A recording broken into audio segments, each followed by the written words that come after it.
না ভগবত ভক্ত হবে কার মতো? প্রহ্লাদের মতো। তিনি ব্রাহ্মণদের এরূপ কথা উত্তর পেয়ে খুব আনন্দিত হলেন এবং মহারাজ যুধিষ্ঠির এইরূপ আনন্দ অবসরে খুঁজতেন দান করার জন্য। তিনি সেই দিন বহু আনন্দিতভাবে দান করছেন। কেন? নাতি হয়েছে না, বংশের রক্ষক এসে গেছে, নাতি হয়েছে, খুব আনন্দিত। যে যা চাইছেন দান করছেন। ব্রাহ্মণগণ বলে যাচ্ছেন, এই পরীক্ষিত নাম, কিন্তু পরীক্ষিতের আগে নাম ছিল বিষ্ণুরাজ। পরীক্ষিতের আদি নাম হলো, প্রথম নাম হলো বিষ্ণুরাজ। কারণ ব্রাহ্মণগণ বলছেন বিষ্ণু দ্বারা এই সন্তানটি রক্ষিত হয়েছিল বলে এই সন্তানের নাম হলো বিষ্ণুরাজ। গর্ভাবস্থায় ভগবান কর্তৃক সন্তানটি বেঁচে ছিল, তার নাম রাখা হলো বিষ্ণুরাজ। এবং ব্রাহ্মণগণ ওই গণনার সময় বলে দিয়েছিলেন যে এই পরীক্ষিত বা বিষ্ণুরাজ সর্পদংশনে মারা যাবেন। তৎকালীন গণনা কিরূপ ছিলেন ভাবুন। বা সন্তান জন্ম হয়েছে, তার সমগ্র জীবন কিরূপ হবে তাহারা বলে দিয়েছিলেন। মহারাজ পরীক্ষিত কিন্তু তাতে আর কিছু প্রশ্ন করেননি। তিনি জানতেন ভবিতব্যকে খণ্ডানো কারো ক্ষমতা নেই ভগবান ছাড়া। যুধিষ্ঠির এইরূপ জানতেন বলে আর কিছু প্রশ্ন করলেন না। তিনি দান করে দিলেন সেদিন খুব আনন্দিত হয়ে। ভগবান কি করলেন? সেই যে চলে গিয়েছিলেন ভীষ্মদেবের মৃত্যুর পর দ্বারকায়, মহারাজ যুধিষ্ঠির যজ্ঞ করবেন, ভগবানকে আমন্ত্রণ দিয়েছেন এবং বলছেন, হে ভগবান, আমার এই যে অশ্বমেধ যজ্ঞ হবে, আপনি এই যজ্ঞের পরিচালনা করবেন। যজ্ঞেশ্বর হরিকে বলছেন, আপনি আমার যজ্ঞের পরিচালনা করুন। ভগবান আমন্ত্রণ পেয়ে এলেন এবং ব্রাহ্মণদের সঙ্গে সেই যজ্ঞ তিনটিকে, অশ্বমেধ যজ্ঞ তিনটিকে সম্পন্ন করলেন। এবং দেখুন, ভগবান চিরতরের জন্য হস্তিনাপুর ত্যাগ করে চলে যাচ্ছেন। আমি ত্যাগ শব্দটা ব্যবহার করলাম কেন জানেন? ভগবান হস্তিনাপুর থেকে যা চলে গিয়েছিলেন, আর কিন্তু দ্বিতীয়বার হস্তিনাপুর আসেননি। তিনি চলে যাচ্ছেন, চিরতরে চলে যাচ্ছেন। এবং দিতে যাচ্ছেন কে সঙ্গে? যজ্ঞ শেষ, ভগবান দ্বারকায় চলে যাচ্ছেন এবং প্রিয় সখা, সব সময় পছন্দের যে সখা বন্ধু অর্জুনকে সঙ্গে নিয়ে যাচ্ছেন। অর্জুন, তুমিও চলো। কারণ কি? অর্জুন ছাড়া ভগবান তার লীলা সম্পন্ন করতে পারছেন না, এই অর্জুনই করবেন ভগবানের কার্য সম্পন্ন। অর্জুন গেলেন ভগবানের সঙ্গে দ্বারকায়। এবং এদিকে কি হচ্ছে? যোগ দেখুন, মহারাজ তার রাজ্যে অশুভ সংকেত দেখতে পাচ্ছেন। কিরূপ অশুভ সংকেত? বা কেনই বা হঠাৎ এইরূপ সংকেত হচ্ছে? সেদিকে ভগবান তার লীলা শেষ করে স্বধামে চলে গেছেন। ঠিক সেই সময় হস্তিনাপুরে অশুভ সংকেত দর্শন দিল। অর্থাৎ কি? ভগবান চলে যাচ্ছেন এবং কলি মহারাজকে রাস্তা করে দিয়ে যাচ্ছেন। ভগবান সেখানে দেহ ত্যাগ করলেন। বলরাম বড় ভাই তিনিও দেহ ত্যাগ করলেন, সুভদ্রা বোন তিনিও দেহ ত্যাগ করলেন। তিনজন একসঙ্গে একই সঙ্গে দেহ ত্যাগ করলেন, স্বধামে চলে যাবেন। অর্জুন একা। অর্জুন গিয়েছিল কেন? অর্জুনকে দ্বারা কর্মটা সম্পাদন করাবেন বলে ভগবান অর্জুনকে নিয়ে গিয়েছিলেন। ঠিক অর্জুন কি করলেন? ভগবান চলে গেছেন,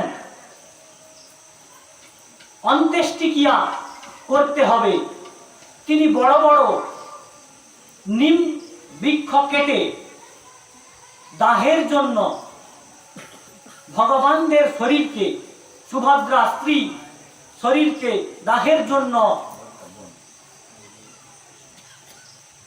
তুললেন। তিনজনকে, কৃষ্ণ, বলরাম এবং সুভদ্রাকে নিম কাষ্ঠে। ঠিক যখনই অগ্নি সংযোগ করলেন, তিনি দেখলেন ওই তিনজনের দেহ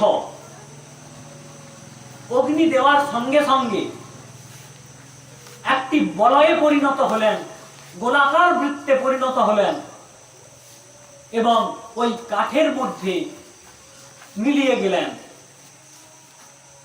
অর্জুন দেখছেন যে ওই কাঠের মধ্যে ভগবান আর বলরাম এবং স্ত্রী সুভদ্রা মিলিয়ে গেছেন। তিনি কি করলেন জানেন? ওই কাঠটি, সামনে নদী ছিল, নদীতে ভাসিয়ে দিলেন। আমি পূর্বেই বলে গিয়েছিলাম, কৃষ্ণ আর জগন্নাথ একই বস্তু, একই ব্যক্তি। ওই কাঠটিকে অর্ধপুরা অবস্থায় জলে ভাসিয়ে দিলেন। ওই কাঠ পরবর্তীকালে যেই ব্যাধ ভগবান কৃষ্ণকে মেরেছিলেন, পুনরায় তাকে আশীর্বাদ করলেন, তুমি সবর হয়ে দক্ষিণ দেশে যাত্রা করো। সেই ব্যাধ মৃত্যুর পর সবর হয়ে উড়িষ্যাতে জন্মগ্রহণ করেছিলেন। ওই কাঠ গিয়ে ওই সবর জল থেকে কুড়িয়ে প্রতিষ্ঠা করে বনের মধ্যে রেখেছিলেন। সেখান থেকে ভগবান জগন্নাথ হয়েছেন।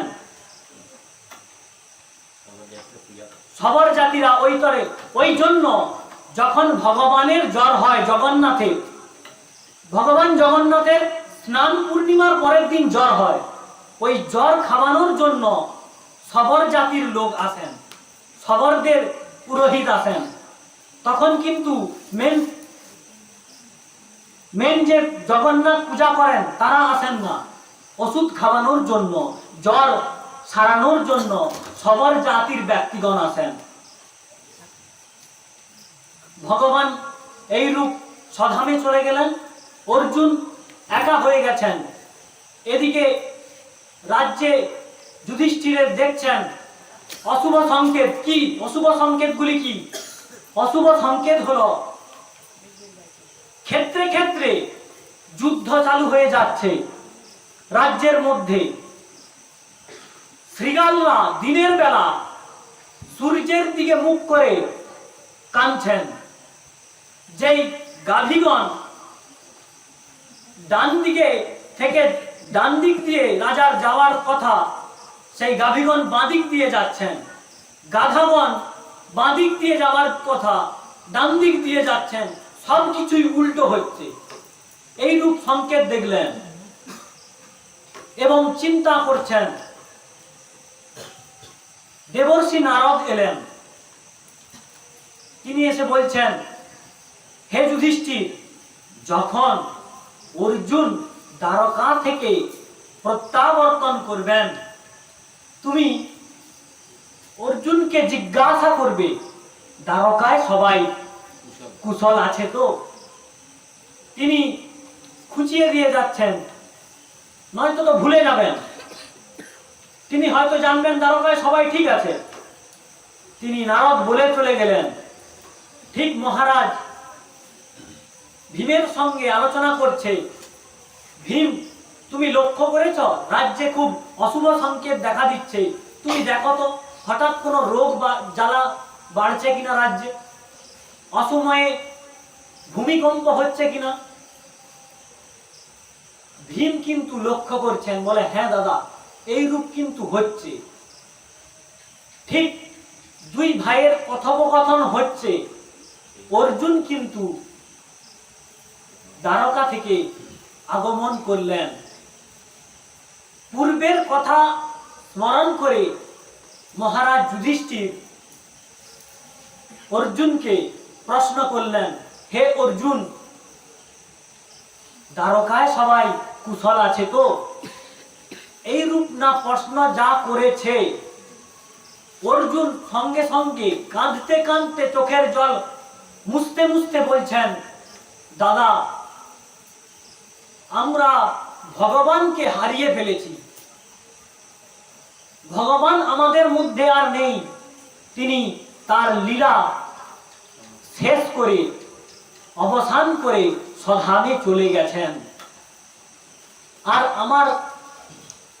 আমাকে সব সময় বলতো প্রিয় সখা, বন্ধু বন্ধু, আমি তার প্রিয় সখা, তিনি আমাকে সঙ্গে নিয়ে গেলেন না। ভগবান চলে যাওয়ায় আমি যেন বলহীন মনে করছি নিজেকে। এর অর্থটা কি জানেন?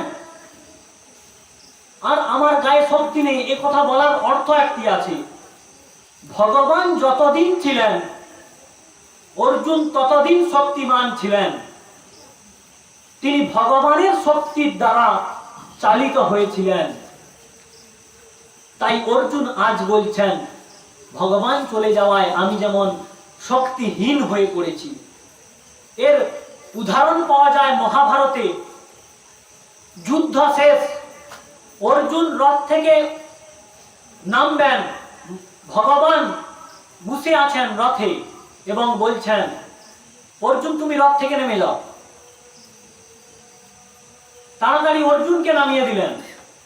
অর্জুন নেমে দেখছেন অর্জুনের রথের নাম কপিধ্বজ রথ, তার পতাকার উপর একটা পতাকা ধ্বজ থাকতো, তাতে একটি কপি আঁকা থাকতো, সেই কপিটি হলো হনুমানজি।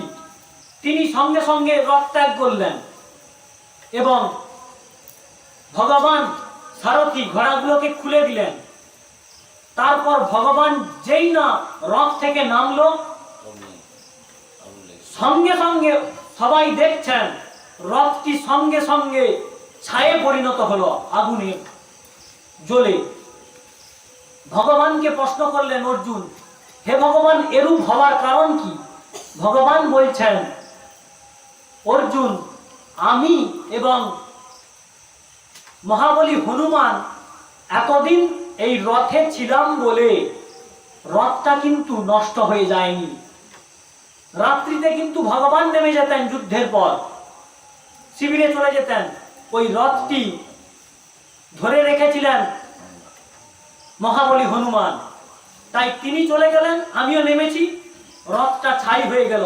এমনকি ওই যে ঘোড়াগুলো বাঁধা ছিল ভগবান খুলে দিয়েছেন বটে, ঘোড়াগুলি রথের অঙ্গ ছিল বলে ওই ঘোড়াগুলিও জ্বলে ছাই হয়ে গেল। সেই রূপ ভগবানের চলে যাওয়ার সঙ্গে সঙ্গে অর্জুন বলহীন হয়ে গেছেন। এই রূপ সংবাদ পেয়ে মাতা কুন্তী কি করলেন জানেন? তিনি জানতেন ভগবান পরমাত্মা, তিনি চলে গেছেন, তিনি আর বেঁচে থাকতে চাইলেন না। যেখানে ভগবান নেই ভক্ত থেকে কি করব? তিনি সমগ্র মন এবং ইন্দ্রিয়কে ভগবানের প্রতি একাগ্র করে তিনি তার দেহত্যাগ করলেন। ভগবানও নেই, মাও নেই। যুধিষ্ঠির বললেন, আমরা থেকে কি করব? যেখানে ভগবান চলে গেছেন, মাও আমাকে ছেড়ে চলে গেছেন। তিনি পঞ্চপাণ্ডব সহিত দ্রৌপদীকে নিয়ে পরামর্শ করলেন, আমাদেরও আর থেকে লাভ নেই, আমরাও চলে যাই। চলে যাওয়ার পূর্বে এই যে রাজ্য তো চালাতে হবে কাউকে, চলে গেলে চলবে না। মহারাজ যুধিষ্ঠির কি করলেন? পরীক্ষিতকে রাজ্যাভিষেক করে রাজ্যের সিংহাসনে বসিয়ে উপদেশ দিলেন, বহু উপদেশ দিলেন। লাস্ট উপদেশ কি জানেন? বাবা, কোনদিন শরণার্থীকে কোনদিন হত্যা করবে না। এই হলো ক্ষত্রিয়দের পরম ধর্ম। দেখুন, ইনিও যাচ্ছেন বটে, রাস্তা করে যাচ্ছেন কলিকে আসার। এইরূপ বলে মহারাজ যুধিষ্ঠির সহিত পঞ্চপাণ্ডব এবং দ্রৌপদী মহাপ্রস্থানিক আছে একটি পর্ব, চিরতরে চলে যাওয়া, তাকে বলা হয় মহাপ্রস্থান। সেই মহাপ্রস্থানের জন্য ওনারা বনে গমন করলেন। আর মহারাজ পরীক্ষিত রাজ্য শাসন করবেন, গুরুপদে বসালেন। বেঁচে ছিলেন কুরুক্ষেত্রের যুদ্ধে কৃপাচার্য, দ্রোণাচার্যের সম্বন্ধী হয় সম্পর্কে। সেই তাকে গুরুপদে বসিয়ে মহারাজ রাজ্য পরিচালনা করছেন। এবং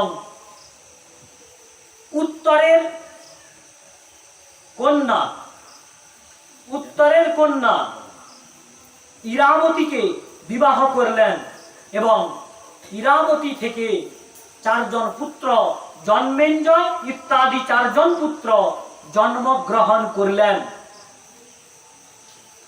সাংসারিক জীবন খুব ভালোভাবেই চলছে। মহারাজ বললেন কি জানেন? আমিও তাহলে যজ্ঞ করি।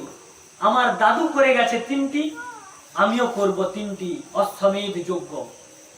তিনি অশ্বমেধ যজ্ঞ করবেন, দায়িত্ব দিলেন গুরু কৃপাচার্যকে। সেই কৃপাচার্য ওই যজ্ঞ সম্পাদন করছেন। সেদিন এত সুন্দরভাবে যজ্ঞ হচ্ছে, স্বর্গ থেকে দেবতাগণ এসেছেন যজ্ঞ দর্শন করার জন্য, যজ্ঞের অংশ নিয়ে যাওয়ার জন্য। আমি পূর্বেই বলেছিলাম, দেবতাগণ ওই হোমে প্রদত্ত ঘৃতাহুতি নিতে আসেন, অগ্নিদেব নিয়ে যান। সেই দেবতাগণ এসেছিলেন ওই যজ্ঞের অংশ গ্রহণ করার জন্য। এবং বিভিন্ন বস্তু, যিনি যা চাইছেন দান করছেন মহারাজ। যজ্ঞ সম্পন্ন হলো।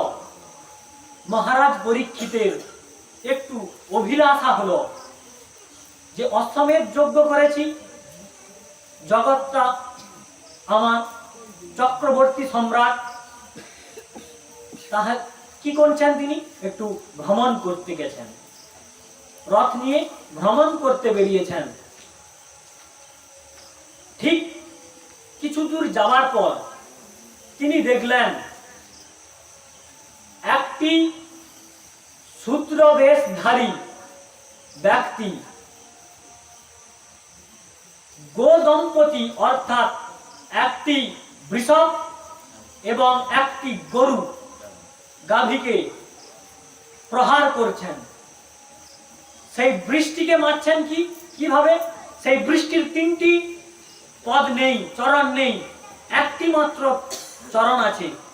আর গাভীটি অতিকায় জীর্ণ, খুব দুর্বল, রোগা। সেই গাভীকে মারছে, পদাঘাত করছে, পা দিয়ে মারছেন। আর ওই বৃষ্টিকে একটা দণ্ডের দ্বারা ওই একটি পা যেটি অবশিষ্ট সেটিকে ঘাত করছেন, আঘাত দিচ্ছেন। তিনি সত্তর রথকে দাঁড় করিয়ে বললেন, কে তুমি অধার্মিক? আমার রাজ্যে তুমি পশুদের ওপর অত্যাচার করছো। এইরূপ জিজ্ঞাসা করলেন। তোমাকে তো দেখে মনে হচ্ছে তুমি রাজবেশধারী ব্যক্তি, তোমার আচরণ কেন শূদ্রের মতো? তারপর তিনি জিজ্ঞাসা করলেন ওই 1 পদ বিশিষ্ট বৃষভকে। সেই বৃষভ কে ছিলেন? ধর্মরাজ। ধর্ম ছিলেন, স্বয়ং ধর্ম। সেই ধর্মকে জিজ্ঞাসা করলেন, হে মহাত্মন, আপনি কে? কি করে আপনি একটি চরণ নিয়ে বিচরণ করছেন? আপনার তিনটি চরণ শেষ নেই, কিভাবে আপনি একটি চরণের দ্বারা ঘুরে বেড়াচ্ছেন? আর এই গোমাতাটাই বা কে? ইনার এত জীর্ণকায় শরীর কেন? গোমাতাটা কে ছিলেন? ছিলেন বসুমাতা, বসুন্ধরা, পৃথিবী দেবী। তিনি কি করছেন? এই রূপ প্রশ্ন করায় আরো প্রশ্ন করছেন, বলুন বৃষভদেব, আপনাকে কে এই রূপ অবস্থা করেছে? সে যেই হোক, স্বর্গের দেবতা হলেও আমি তার দুটি হাত কেটে দেব আপনার ওপর এই রূপ অত্যাচারের জন্য। সেই বৃষভ রূপী ধর্ম বলতে লাগলেন, আমি হলাম ধর্ম। সত্য যুগে আমার তপস্যা, পবিত্রতা, দয়া এবং সত্য নামে তিনটি চরণ বা পাদ ছিল, এই পদ ছিল। বর্তমানে অধর্মের জন্য তিনটি পদ নষ্ট হয়ে গেছে। এখন মাত্র সত্যরূপী পায়ের ওপর নির্ভর করে আমি বিচরণ করছি। হে রাজন, এই যে গাভীকে দেখছো না, এই গাভী হলো বসুমাতা। এর দুর্ভাগ্যের কারণ, ভগবান যতদিন ছিলেন ইনি শস্য শ্যামলা, শ্রীপূর্ণ ছিলেন, ধনসম্পদপূর্ণ ছিলেন। ভগবান চলে যাবার পর অধর্মের জন্য ইনি জীর্ণকায়, দুর্বল হয়ে পড়েছেন। এই যে ব্যক্তিকে, শূদ্রবেশী ব্যক্তিকে দেখছো না, ইনি হলো অধর্মের বন্ধু কলি। এই আমার সত্যরূপী চরণটিকে নষ্ট করার জন্য বারে বারে আঘাত করছে। যা এই রূপ কথা শুনেছেন, তিনি কি করলেন? কুপিত হলেন মহারাজ পরীক্ষিত। তিনি তরোয়ার বের করে বললেন, আরে অধর্মী, আমি তোর সমূলে নাশ করে দিতে চাই। এই রূপ না যা বলেছেন, তিনি কলি কি করলেন? পট করে পায়ে পড়ে গেলেন, হে রাজন, আমি আপনার শরণার্থী। আর দেখুন, এখানে শরণার্থী হয়ে গেল। আর মহারাজ পরীক্ষিত বলে গিয়েছিল শরণার্থীকে, পরীক্ষিতকে বলে গিয়েছিল শরণার্থীকে রক্ষা করা ক্ষত্রিয় ধর্ম। মহারাজ যুধিষ্ঠির উপদেশ দিয়েছিলেন। ব্যাস, তিনি আর কলিকে মারতে পারলেন না। তিনি কি করলেন?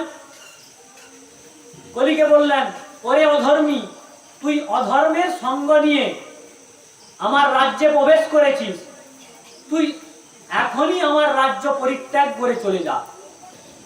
এই রূপ প্রশ্ন করায় কলি কিন্তু অসৎ ব্যক্তি, হঠাৎ ছাড়বেন না। তিনি বললেন, আপনি তো সমগ্র পৃথিবীর রাজা, আমি কোথায় যাব আমাকে একটু বলে দিন। আমি কোথায় যাব, কোথায় থাকব, আমাকে স্থান বলে দিন। মহারাজ কিছু চিন্তা করার পর বললেন, অভ্যর্থী স্তস্থদা তস্মৈ স্থানানি কলয়ে দদৌ দূতং পানং স্ত্রিয় সুনা যত্রা ধর্ম চতুর্বিধ। অর্থাৎ তিনি কলিকে স্থান করে দিচ্ছেন কোথায়? যেখানে দুধ, অর্থাৎ পাশা খেলা, তদ্রূপ পাশা, তখনকার সময় পাশা বলা হতো, এখন বর্তমানে জুয়া যেটাকে বলা হয়, জুয়া। পান অর্থাৎ যেখানে মদ্যপান করা হয়, স্ত্রীয় অর্থাৎ যেখানে অসৎ চরিত্রা নারী সঙ্গম করা হয়, এবং সুনা অর্থাৎ পশু হিংসা করা হয় যেই স্থানে, এই চারটি স্থান কলিকে দিলেন। কলি খুব বুদ্ধিমান। দেখুন তিনি কি করলেন, এই রাজ্যে তো চারটি জায়গা দেখতেই পাচ্ছি না। মহারাজ পরীক্ষিতকে বললেন, মহারাজ আমি তো আপনার রাজ্যে সব দেখতে পাচ্ছি না, আপনি আমাকে আরেকটি স্থান দিন। স্থানটা তো নিতে হবে না, যদি মহারাজের ঘাড়ে চাপতে পারলাম তাহলে নাশ করব কি করে। তিনি আরেকটি স্থান চেয়ে নিলেন। মহারাজ বললেন, ঠিক আছে, সুবর্ণের মধ্যে তোমাকে স্থান দেওয়া হলো, সোনার মধ্যে। সোনাটা কিন্তু যদি সৎ সোনা হয় কলি স্থান পাবে। প্রবৃত্তির অসৎ অর্থের উপার্জিত যদি সোনা হয় তার মধ্যে তুমি স্থান করবে। কলিকে জায়গা কিন্তু দিয়ে দিলেন মহারাজ। মহারাজ এরূপ জায়গা দিয়ে চলে গেলেন। তিনি কিন্তু ভ্রমরের মতো মধু খেতেন, ফুল লেখতেন না। ভ্রমর যেমন কি গোলাপ, কি পদ্ম, কি জবা ওসব দেখে না, মধুটা সংগ্রহ করে। পারমার্থিক রাজা স্থান দিয়েছেন বটে, জানতেন আমি যতদিন বিদ্যমান থাকব কলির কিন্তু কিছু কাজ হবে না। তিনি জায়গা দিয়ে এবং সেই যে বৃষরূপী ধর্ম পুনরায় তার 3টি চরণ স্থাপন করে এবং বসুমাতাকে বললেন, আমি আপনার শ্রী ফিরানোর জন্য কিছু ব্যবস্থা করব, এই রূপ বলে চলে গেলেন। কলিও চলে গেল। কিছুদিন পর মহারাজের রাজারা তো কি করেন, মৃগয়া করতেন, হরিণ শিকার করতেন। তিনি গেলেন কোথায়, কিছুদিন পর রথ নিয়ে মৃগয়ার জন্য বেরোলেন। মৃগয়া করতে যাচ্ছেন, বনে উপস্থিত হয়ে রথটি রেখে চলে গেলেন। একটি হরিণও দেখলেন, তীর নিয়ে হরিণের পিছু পিছু চলতে লাগলো, ছুটতে লাগলেন। কিছু দূর যাওয়ার পর সেই হরিণটি অদৃশ্য হয়ে গেল। মহারাজ এই যে ছুটেছিলেন, ছুটার জন্য, দৌড়ানোর জন্য তৃষ্ণার্ত হয়ে গেলেন এবং বয়স কিন্তু হয়ে গিয়েছিল 60-এর মতো। বৃদ্ধ হয়েছে, ছুটেছেন, তৃষ্ণার্ত হয়েছেন। কি করলেন, তৃষ্ণা নিবারণ করা প্রয়োজন, এইরূপ চিন্তা করে তিনি গেলেন। বনের মধ্যে একটু খোঁজাখুঁজি করতে করতে দেখলেন একটি আশ্রম আছে। সেই আশ্রমটি ছিল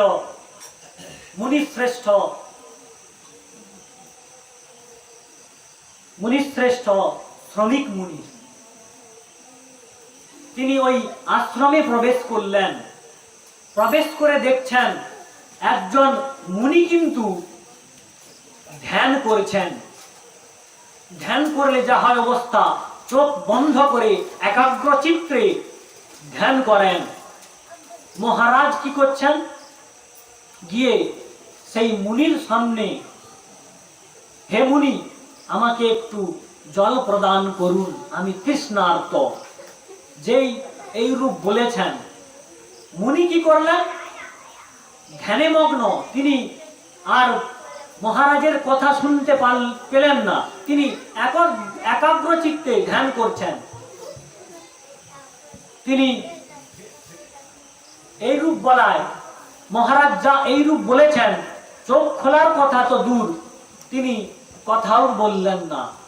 মহারাজ নিজেকে অপমানিত মনে করলেন। আমি মহারাজ হয়ে আমি চেয়েছি, আমাকে দিল না, এই রূপ ভাব এলো এবং ক্রোধ এসে গেল। ক্রোধ এসে যাওয়ার কারণটা কি, পূর্বেই যে সোনার মধ্যে থাকার বর দিয়েছেন কলিকে, সেই দিন তিনি অসৎ ব্যক্তির সোনা পড়েছিলেন। সেই অসৎ ব্যক্তিটি কে, মহারাজ জরাসিন্ধুর মুকুট সেই দিন ধারণ করেছিলেন। মহারাজ জরাসিন্ধুকে বধ করেছিলেন মহাবলী ভীম। আর ওই জরাসিন্ধুর যে মুকুট জাগতিক যত রাজা ছিল তৎকালীন সবার মুকুটের থেকে দেখতে ভালো ছিল ওই জরাসিন্ধুর মুকুট। আর তিনি ছিলেন অসৎ ব্যক্তি।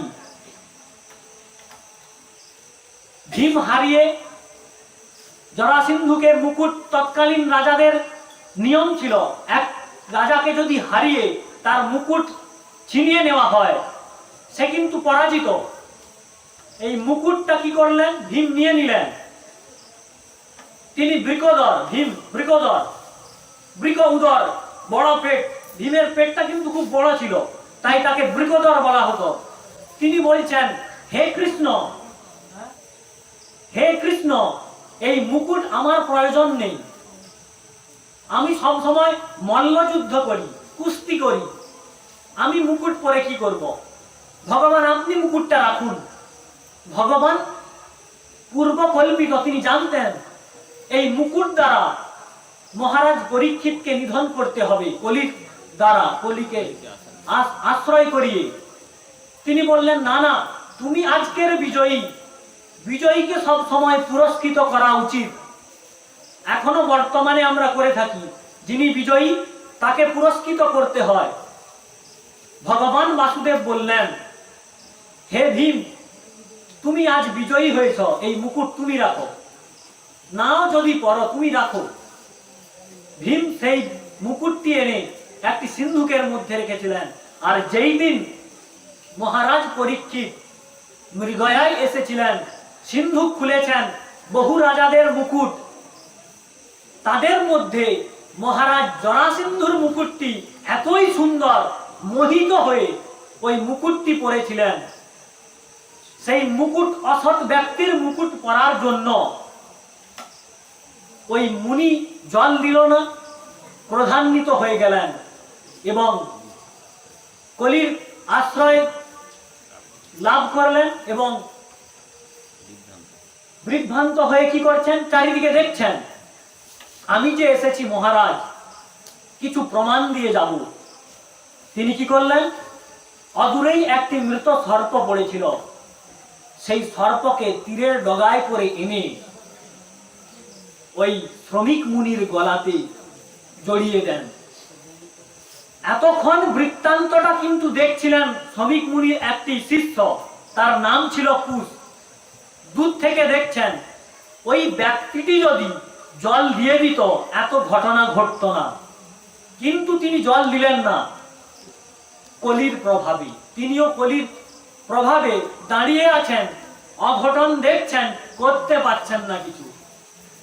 যখন তিনি সাপ জড়িয়ে চলে যাচ্ছেন, তখন দেখুন কলির প্রভাব থেকে মুক্ত হলো। কতক্ষণ দাঁড়িয়ে দেখছিল কুশ, ছুটে গিয়ে শৃঙ্গি কিছু দূরে, ওই শ্রমিক মুনির পুত্র কিছু দূরে ছিল, শৃঙ্গি তাকে বলল, আরে আরে শৃঙ্গি, তুমি এখানে, তোমার বাবার গলায় কোনো এক মহারাজ সাপ জড়িয়ে চলে যাচ্ছে। এই রূপ যা সংবাদ পেল, শৃঙ্গি ছুটে এলো, এসে দেখলো, হ্যাঁ সত্যিই তো ব্যাপার, আমার বাবার গলাতে একটি সাপ জড়ানো। অদূরে একটি রাজা চলে যাচ্ছেন, পশ্চাৎ দেখা যাচ্ছে। তিনি কি করলেন? ছুটে চলে গেলেন পিতার কাছ থেকে কৌশিকী নদীতে। আশ্রমের কাছে কৌশিকী নদী ছিল, তিনি চলে গেলেন। পূর্বেই বলে গিয়েছিলাম আচমন করার নিয়ম বা আচমন করলে কি হয়। তিনি কৌশিকী নদীর জল হাতে নিয়ে আচমন করে ব্রহ্ম অভিশাপ দিলেন, ইতি লঙ্ঘিত মর্যাদম তক্ষক সপ্তমে অহনি দক্ষতি স্ম কুলাঙ্গার চোদিত ততদ্রুহম। তিনি এই অভিশাপ বাক্যটি বলে জলটি ছিটিয়ে দিলেন রাজার নাম করে। তিনি অভিশাপ দিয়ে দিলেন। এসে বাবার কাছে কাঁদছেন, অভিশাপ দিয়ে বাবার কাছে কাঁদছেন। এই পুত্রের কান্নার শব্দে পিতার হৃদয় এতক্ষণ ভাঙেনি, ধ্যান ভাঙেনি। ঘটনা ঘটে যাবার পর ছেলের কান্নায় চোখ খুলে দেখলেন, হে শৃঙ্গী, তুমি কাঁদছো কেন? এই রূপ প্রশ্ন যা না করিলেন শ্রমিক। তিনি বললেন, শৃঙ্গী বলছেন, পিতা, আমার একটি পাপ কর্ম হয়ে গিয়েছে। আমি একজন রাজাকে অভিশাপ দিয়ে ফেলেছি। তিনি সঙ্গে সঙ্গে ধ্যানস্থ হলেন এবং দেখলেন যে কোন রাজাকে আমার পুত্র ব্রহ্ম অভিশাপ দিল। তিনি ধ্যানের দ্বারা জানতে পারলেন ইনি পারমার্থিক রাজা মহারাজ পরীক্ষিত। তিনি পুত্রকে তিরস্কার করলেন, বললেন কি জানেন, পুত্র, তোমার এ কাজ করা ঠিক হয়নি। তুমি এইটুকু কর্মের জন্য, লঘু কর্মের জন্য একটি গুরু অভিশাপ দিয়ে ফেলেছ। তাই মহারাজকে এই অভিশাপ সম্বন্ধে জানানো প্রয়োজন। তিনি যে অভিশপ্ত হয়েছেন এ কথা তো তিনি জানেন না। তাই তিনি একজন শিষ্যকে বললেন, সেই শিষ্যের নাম হলো গৌরমুখ। সেই শিষ্যকে বললেন, তুমি যাও মহারাজের কাছে গিয়ে বলো, মহারাজ, আমার পুত্র শৃঙ্গী দ্বারা অভিশপ্ত হয়েছেন। মহারাজ কে সংবাদ পাঠালেন, গৌরমুখ পৌঁছে গেলেন। মহারাজ গিয়ে কি করছেন জানেন? যেই না মাথার মুকুটটা খুলে রেখেছে, কলি কিন্তু মাথা থেকে নেমে গেছে। গিয়ে বাড়িতে গিয়ে ভাবছেন, আমার কাজ ঠিক হয়নি, আমি যে পূর্বে কাজটা করে এসেছি এটা আমার ঠিক হয়নি। একজন ঋষির প্রতি এই দুর্ব্যবহার আমার উচিত হয়নি। তিনি অনুতপ্ত হচ্ছেন নিজে নিজে। এবং ঠিক সেই সময় এসে গেলেন গৌরমুখ। গৌরমুখকে দেখে হঠাৎ রাজা কি করলেন, আসন থেকে নেমে এসে গৌরমুখকে বসার জন্য আসন দিলেন এবং পাদার্ঘ্য দিয়ে পূজা করলেন এবং বললেন, হে ঋষিপুত্র, আপনি কেন এসেছেন?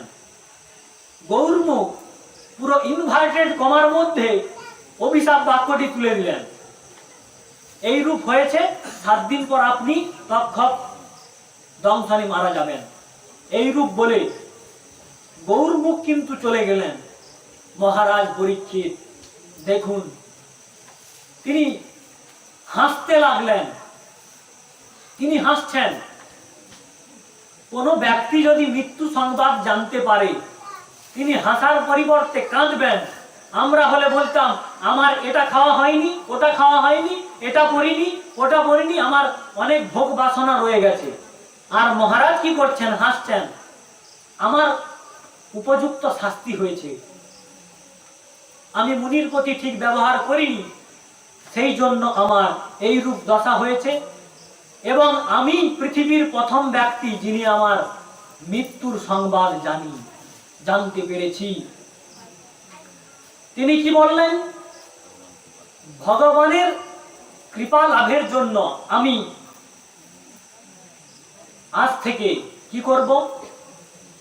অনশন করব। কারণ কি? আমি যা করেছি ইহজগতে এতদিন, তা আমার স্বার্থের জন্য, পারমার্থিক স্বার্থের জন্য নয়। পারমার্থিক স্বার্থ হলো কেবলমাত্র ভগবানের নাম, ভগবানের আশ্রয়। তাই আমি আমরণ অনশন করলাম। প্রয়োপবেশন ইতি শব্দস্য অর্থম ভবতি। আমরণ অনশন, যতক্ষণ না মরছি ততক্ষণ কিছু খাবো না। আমরণ অনশন করলেন। আমি পূর্বে বলেছিলাম মহারাজ পরীক্ষিত কেন বলা হয়? তার নাম বিষ্ণুরাজ। পরীক্ষিত বলা হতো কেন জানেন? তিনি জগতের সমস্ত ব্যক্তিকে পরীক্ষা করতেন। কিরূপ পরীক্ষা করতেন? এস লোকে বিখ্যাত পরীক্ষিত ইতি যত প্রভু গর্বে দিষ্ঠা মনুধ্যায়ন পরীক্ষে নরেশ সিংহ। অর্থ হচ্ছে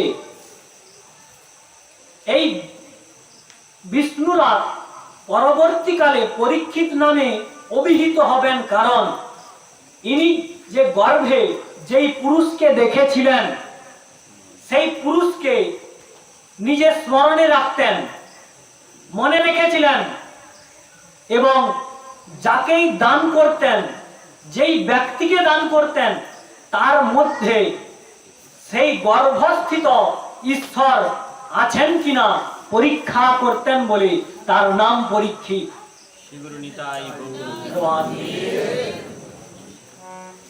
তিনি প্রয়োপবেশনে চলে গেলেন আর রাজ্যভার দিয়ে গেলেন জ্যৈষ্ঠ পুত্র জন্মেঞ্জয়কে। আর কি করছেন? রাজ বস্ত্র পরিত্যাগ করে দিলেন, একটি মাত্র কুশ আসন নিয়ে গেলেন, সর্বত্যাগী হয়ে গেলেন। রাজবেশ ত্যাগ, বলকল ধারণ, কুশ আসন নিয়ে চললেন গঙ্গা তীরে। এবং এই সমগ্র ব্যাপারটি লোকে জানতে পারলেন মহারাজ পরীক্ষিত অভিশপ্ত হয়েছেন, তিনার আয়ু আর 7 দিন। তিনি গিয়ে কি করছেন জানেন? নদী তীরে যেই মুনিগণ আসছেন, এই সংবাদ শুনেছেন, বহু মুনি উপস্থিত হচ্ছেন নদী তীরে, গঙ্গা তীরে। তিনি প্রত্যেক মুনির পা ধরে ধরে বলছেন, হে মুনিগণ, আমার কি করা উচিত? এই মহারাজ পরীক্ষিতকে সর্বকালের জন্য আমাদের মনে রাখা উচিত। এই ব্যক্তিটা যদি ঠিক প্রশ্ন না করত, শ্রীমদ্ ভগবত গ্রন্থ আমাদের কাছে উপস্থিতি হতো না। এই ব্যক্তি একবার একটি প্রশ্ন করেছিলেন, প্রথমেই যে প্রশ্ন করেছিলেন, সুন্দর প্রশ্ন করেছিলেন সুখদেব গোস্বামীর কাছে। ঠিক তিনি বলছেন সবাইকে, মুনি ঋষিদেরকে, আমার কি করা উচিত মৃত্যুকালে। বহু মুনি বহু মত দিচ্ছেন, কিন্তু একটি মতে কোনোদিন সিদ্ধান্ত নিতে পারছেন না। কেউ বলছেন দান করুন, কেউ বলছেন ভগবানের নাম করুন, কেউ বলছেন ধ্যানে বসুন, কিন্তু একটি মাত্র সিদ্ধান্ত দিতে পারছেন না। মহারাজ পরীক্ষিত বললেন, আমার মাত্র আর আয়ু 7 দিন, আমি কি করব? আপনারা একটি মাত্র সিদ্ধান্ত বলুন। এইরূপ হট্টগোল হচ্ছে মুনিদের মধ্যে, আলোচনা হচ্ছে, একটি সিদ্ধান্তে আসতে পারছেন না মুনিগণ। ঠিক ভগবান যাকে কৃপা করবেন পথ কিন্তু তৈরি করে দিয়ে যান। সেই গর্ভ থেকে জন্মে যেই ব্যাসদেব নন্দন হেঁটে আসছেন উলঙ্গ অবস্থায়, সেই সভার দিকে আস্তে আস্তে আসছেন, এবং তাকে দেখে ফটকে যে ছেলে ছোকরা হয়, ডেফো ছেলেগুলো, আর বিভিন্ন যুবতী নারী কি করছেন? 16 বৎসরের যুবক উলঙ্গ আসছে। অজ্ঞানী ব্যক্তিগণ কি করছেন? সেই ব্যক্তির উপর, সেই সুখদেব গোস্বামী মহাশয়ের উপর ধুলো ছিটাচ্ছেন, কাদা ছিটাচ্ছেন, তিরস্কার করছেন। এইরূপ হইচই শুনে সভার সব ব্যক্তিগণ, ঋষিবর্গ, বিভিন্ন ব্যক্তিগণ, মহারাজ পরীক্ষিত সেই দিকে দেখলেন, এবং দেখলেন একজন বিবস্ত্র উলঙ্গ ষোড়শবর্ষীয় যুবক আসছেন সেই সভার দিকে। সবাই সেই ব্যক্তিকে দেখে বুঝতে পারলেন ইনি সেই মহানুভব ভগবত ধর্মের প্রবক্তা মহাময় সুখদেব গোস্বামী শ্রী প্রভুপাদ। সভায় উপস্থিত সব ঋষিগণ সেই ব্যক্তিকে প্রণাম জানিয়ে আসন গ্রহণ করালেন। মহারাজ পরীক্ষিত কি করলেন জানেন? একটি কলস পড়েছিল সামনে, কলস নিয়ে ছুটে চলে গেলেন, গিয়ে গঙ্গার জল এনে শ্রী সুখদেব শিলপাদ প্রভুপাদ মহাশয়ের পা ধৌত করে আসনে বসিয়ে পূজা করলেন এবং তিনি বললেন, দেখুন প্রশ্নটা দেখুন, তিনি যদি বলে ফেলতেন আমি আর 7 দিন পর মারা যাব, আপনি আমার মঙ্গলের জন্য একটি পথ বলে দিন, ভগবত দশটা তিনি কিন্তু বলে চলে যেতে পারতেন, যে কোনো একটি পথ বলে চলে যেতে পারতেন, তুমি এই করো ওই করো। কিন্তু মহারাজ পরীক্ষিত প্রশ্ন করলেন নিজের জন্য নয়, মৃত্যুকালীন ব্যক্তিগণের কি করা উচিত, যেই ব্যক্তিটি মারা যাবে তার কি করা উচিত, আমি মরব বলে নয়, যেই মারা যাবে তার কি করা উচিত, কি কাজ করলে সে ভগবত প্রাপ্তি হবে, কি শ্রবণ করলে, কি পাঠ করলে, কি জপ করলে, আপনি আমাকে বলুন। তিনি বললেন, তত পৃচ্ছামি সংসিদ্ধ যোগিনাং পরমং গুরু পুরুষস্যেহ যৎ কার্যং স্মৃয়মানস্য সর্বথা। মৃত্যুকালীন ব্যক্তির কি করা উচিত, আমার কি করা উচিত বললেন না, মৃত্যুকালীন ব্যক্তির কি করা উচিত। তিনি এই যে প্রশ্ন করেছেন, শ্রী সুখদেব গোস্বামী মহাশয় এতক্ষণ সমগ্র ব্যাপারটি দেখছিলেন।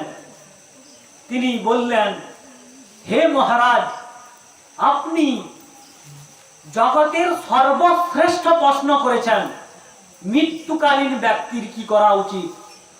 আপনার দাদু স্বয়ং অর্জুন ভগবানের সাক্ষাৎ পেয়ে বহু প্রশ্ন করেছেন ভগবানকে, কিন্তু তিনি এই মূল প্রশ্নটি করতে বোধহয় ভুলে গিয়েছিলেন, মৃত্যুকালীন ব্যক্তির কি করা উচিত।